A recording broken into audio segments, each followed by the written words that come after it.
Hello guys, कैसे हैं आप लोग। आशा करते हैं आप लोग बहुत ज़्यादा बढ़िया होंगे। आप लोगों के प्यार और सपोर्ट से हम लोग भी काफ़ी ज़्यादा अच्छा है। जैसा कि आपने थंबनेल में देखा होगा कि आज का टॉपिक क्या है, मतलब राहुल भाई 12th के बाद मॉल में कैसी-कैसी जॉब्स होती है, थोड़ा-सा ये बताइए। जैसा कि आप लोग मॉल वाले वीडियोज़ को बहुत ज़्यादा सपोर्ट करते हो, तो मैंने सोचा ये भी बता दूँ कि 12th के बाद में मॉल में कैसी-कैसी जॉब्स आप लोगों को मिल सकती है। अगर जो आप लोग नए हो, अपने घर पे हो, अपने गाँव में हो और जानना चाहते हो कि भाई मैं अगर जो दिल्ली आऊँ या कहीं भी हूँ जहाँ मॉल हो, जैसे कि बहुत लोग सोच रहे होंगे भाई मैं बेंगलुरु जाना चाहता हूँ, तो बहुत लोग कह रहे होंगे कि मैं मुंबई जाना चाहता हूँ, बहुत लोग कोलकाता, बहुत लोग चेन्नई, बहुत लोग जगह-जगह जहाँ जिसकी इच्छा जहाँ है वहाँ जाने के बारे में सोच रहे होंगे, ठीक है। तो सबके मन में आता होगा सवाल कि भाई मॉल में अगर जो मैं जॉब करूँ, तो कैसी मुझे जॉब्स मिल सकती है? क्या मुझे सैलरी मिलेगी? कैसा वर्क रहेगा? क्या रहेगा? क्वालिफ़िकेशन उसके लिए अगर जो मेरी 12th है, तो क्या मुझे वहाँ पे जॉब मिल जाएगा? अगर जो मिल जाती है तो मेरी सैलरी क्या रहेगी भाई वहाँ पे? मेरे को मतलब क्या आने-जाने की फैसिलिटीज़ मिलेंगी कि मतलब आने-जाने का मतलब ये कि ट्रांसपोर्टेशन चार्ज भी देगा क्या कंपनी? मतलब मैं आता-जाता हूँ और बाकी मुझे कपड़ा जो खरीदना होगा, खुद से खरीदना होगा या कंपनी घर लाएगा या वही लाके देगा वगैरह-वगैरह आपके मन में भी आते होंगे सवाल। इसमें मैं वर्क क्या कर सकता हूँ अगर जो मैं 12th हूँ तो? ठीक है, वर्किंग टाइमिंग मेरे लिए क्या रहेगी? मतलब कितना देर का मेरे लिए जॉब रहेगा? मैं फिक्स टाइम में जॉब करूँगा। ये जैसे सब रोटेशनल शिफ्ट में करते हैं, मेरी भी काम वैसे ही होगी। इसमें सैलरी क्या होगी मेरी? फ्रेशर अगर जो मैं हूँ तो। मैं एक्सपीरियंस हूँ भाई, मैं तो पहले मॉल में जॉब किया हूँ। मेरी क्या होगी? क्योंकि मैं जो है 3-4 महीने से अब गाँव में रह रहा हूँ, मेरी वो जॉब गई छूट। अब मैं सोच रहा हूँ नया जॉब करूँ मॉल में, तो क्या हो सकती है मेरे लिए? यही सब मैं चर्चा करने वाला हूँ इस वीडियो में, ठीक है? तो चलिए अब बातें शुरू करते हैं कि मॉल में कैसी-कैसी जॉब्स मिल सकती है 12th के बाद। तो ब्रदर जैसा कि मैं मॉल को देख पा रहा हूँ, तो सबसे पहले मॉल का बाहर ही देखा जाए तो गार्ड होते हैं जी। अगर जो आप लोग लड़का हो, तो आप जो है गार्ड की जॉब कर सकते हो। जैसे कि आप गार्ड देखे होंगे, कैसा गार्ड? तो वो आपको समझाता हूँ। गार्ड बहुत प्रकार के होते हैं, ठीक है? एक होता है ब्रांड का गार्ड, जैसे कि ज़ारा में मैं जॉब करता हूँ, गार्ड हूँ मैं। वहाँ आराम से रहता है, सामान वगैरह जो चेक करते हैं, खरीद के ले जा रहे हैं, वही-वही मटेरियल है ना इनके पास, ऐसा तो नहीं है कि कुछ चोरी करके जा रहे हैं। एक होता है मॉल के बाहर का गार्ड, जब हम लोग मॉल में एंट्री करते हैं, स्कैन करो कहीं बॉम्ब वगैरह तो नहीं ले जा रहा है, ब्लास्ट व्लास्ट कर देगा मॉल को। तीसरा कौन सा होता है गार्ड? मॉल के गेट पे रहता है, कौन कौन सी गाड़ियां आ रही है अंदर, उनका नंबर वगैरह लिखना होता है कि मतलब कौन कौन सी गाड़ी हमारे अंदर आ रही है, कहीं कोई गाड़ी चोरी करके तो नहीं ले जाएगा, गाड़ी का नंबर क्या है, इस गाड़ी में चेक करिए क्या क्या सामान है, वगैरह वगैरह सब कुछ चेक करने का काम होता है, ऐसा होता है जी। तो ये आपने देख लिया, मतलब गार्ड की भी जॉब आपको 12th के बाद मिल सकती है। गार्ड के लिए आपका हाइट वगैरह जो मैटर करता है वो हो जाएगा जी, ठीक है। दूसरी उसमें बात किया जाए, अब चलो मॉल में मैं एंट्री करता हूँ, ये तीनों गार्ड तो मैं समझ गया कि हो सकता है या तो मैं मॉल में जो गाड़ी वगैरह चेक होते हैं वो बन जाऊंगा, या तो मैं देख पा रहा हूँ तो स्कैनिंग में कर लूंगा, या तो मैं देख रहा हूँ कि मैं किसी ब्रांड में जा करके वहां पे मैं जॉब करूंगा। जैसे कोई शॉपिंग कर रहा है तो क्या ले जा रहा है वो चेक करूंगा भाई, जो पर्चा में यहाँ बिल में लिखा हुआ वही प्रोडक्ट है या नहीं है, एक्स्ट्रा तो नहीं ले लिया, वगैरह वगैरह जो होता है चेक करने का वो करेंगे, ठीक है। तो चलिए यही सब बातों को अब चालू करते हैं। अब मॉल में चलिए हम लोग एंट्री हो गए। मॉल में डिपार्टमेंट होता है बना हुआ, ठीक है। जैसे होता है फूड कोर्ट, जो कि आपको सबसे ऊपर वाले सेक्शन में आपको मिलेंगे फूड कोर्ट। ऊपर में रहता है कि आप लोग सबसे जब ऊपर जाते हो और उससे भी थोड़ा सा ऊपर जाओगे तो वहाँ आपको मिल जाएगा क्या, पीवीआर मिल जाएगा, ठीक है। तो चलिए अब यहीं से बात करते हैं फूड कोर्ट से, ठीक है। तो आप देख लीजिए कि भाई यहाँ तो फूड कोर्ट है। अब उसके नीचे आते हैं तो क्या है, उसके बाद जो आपको मिलेंगे सारे सेल्स वाले प्रोडक्ट, जैसे कि फूड कोर्ट भी सेल ही है, पर अब आपको आगे की बात बताते हैं। जैसे कि कपड़ा कोई बेच रहा है तो कोई घड़ी बेच रहा है, कोई ज्वेलरी बेच रहा है, तो कोई जूता बेच रहा है, तो कोई राशन बेच रहा है, समझ रहे हो, बहुत कुछ बेच रहे हैं। तो ऐसा है जी, लेकिन सब कुछ बेचने का ही काम है, ऐसा थोड़ी है वहाँ मॉल वाले भी हमसे कुछ खरीदते हैं, नहीं जी।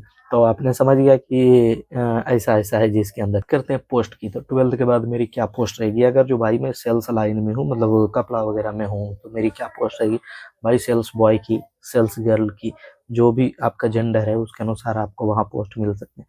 कैशियर भी आप बन सकते हो, 12th के बाद आपको कैशियर की भी जॉब मिल सकती है, ठीक है। ऐसा नहीं है कि आप कैशियर वगैरह नहीं बन सकते, बिल्कुल बन सकते हो अगर जो आपको सिस्टम वगैरह की नॉलेज है तो।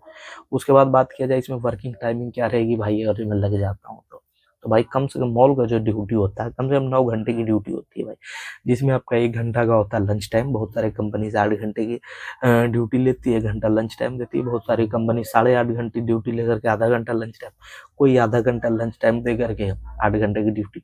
वो कम से कम लेकिन 9 घंटे का ड्यूटी ले ही लेता है। बहुत कम कंपनी आपको मिलेगा जो 8.5 घंटा का है।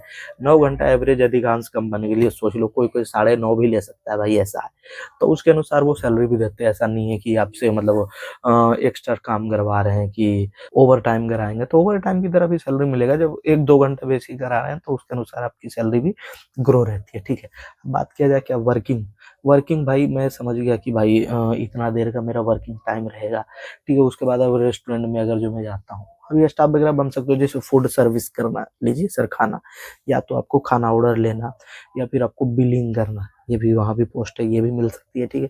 इनमें भी टाइमिंग तो सेम है मॉल की। उसके बाद देखा जाए कि भाई मेरे लिए वहाँ मतलब सैलरी क्या हो सकती है, तो सैलरी भाई जैसा कि पूरा मॉल का ही आप लोगों को पता है एवरेज सैलरी क्या चलती है।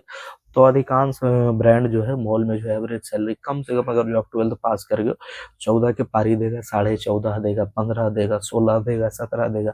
एक्सपीरियंस हो तो 20 देगा, 22 देगा।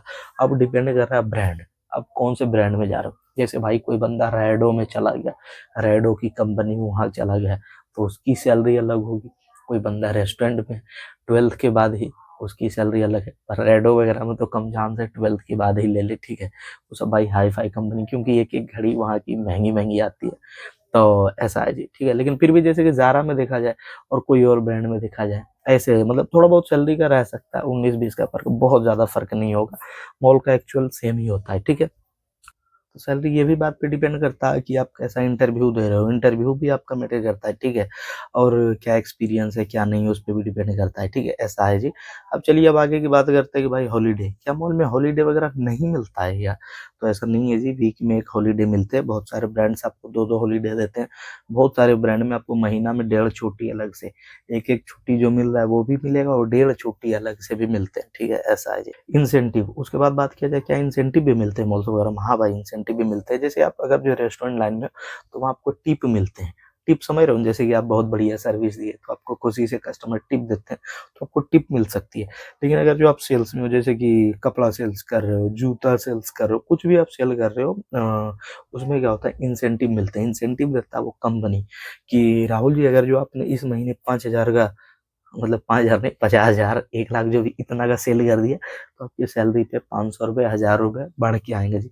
इतना हमारे तरफ से 1,000 रुपये इंसेंटिव मिलेंगे। अगर जो आपने 1 लाख का सामान इस बार बेच दिया इस महीने, तो आपको 1,000 की इंसेंटिव मिलेगी। ऐसे बहुत ज़्यादा डिमांड रखा जाता है कि 10 लाख का बेचिए, 5 लाख का बेचिए, इतना बिकेगा ही बिकेगा। मॉल बहुत बड़ा, मतलब बड़ा बड़ा आदमी खरीदने के लिए जाता है, छोटा मोटा आदमी तो खरीदेगा नहीं।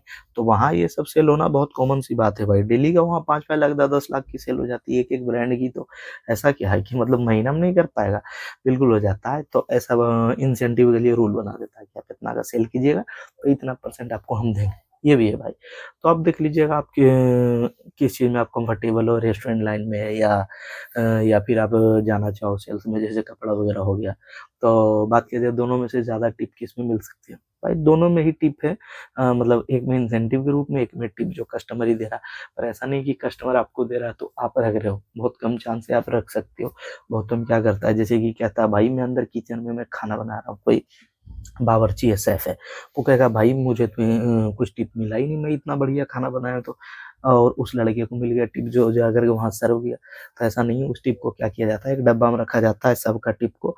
और जब मंथ का एंड होता है, जिस दिन सैलरी आने का समय होता है, उस टाइम शेयर कर दिया जाता है एक दिन, कि जी सबको हिसाब से टिप को बांट दिया जाए, सबका मेहनत है इसमें। ऐसा चोरी छुपे रख सकते हो, कोई दिया चुपचाप तो देख लिया तो आपको उस बॉक्स में ही डालना होगा, ऐसा है जी। तो उम्मीद करते हैं जो जो इस वीडियो में समझाना था हमने समझा दिया। अगर जो देख करके अच्छा लगा तो प्लीज़ आपसे हम्बल रिक्वेस्ट है, लाइक कर देना, ठीक है। और अच्छा लगा तो कमेंट कर देना, और अच्छा लगा तो शेयर करके सपोर्ट करिए, सब्सक्राइब करिए। जो मॉल में आना चाहता है आपका दोस्त, उसे शेयर कर दो कि भाई मॉल में जॉब करना चाह रहे हो ना, 12th एंड क्वालिफिकेशन, ऐसी ऐसी जॉब मिलेगी। और डिटेल्ड वीडियो बहुत सारे मैं बनाया हूँ, ठीक है। फिर भी कुछ डाउट रह गए होंगे मन में आपके, प्लीज़ कमेंट कर देना, उस पर भी वीडियो बना देंगे, ठीक है। चलिए मिलते हैं किसी और वीडियो में, तब तक के लिए जय हिंद दोस्तों, बाय, लव यू मेरे प्यारे भाई।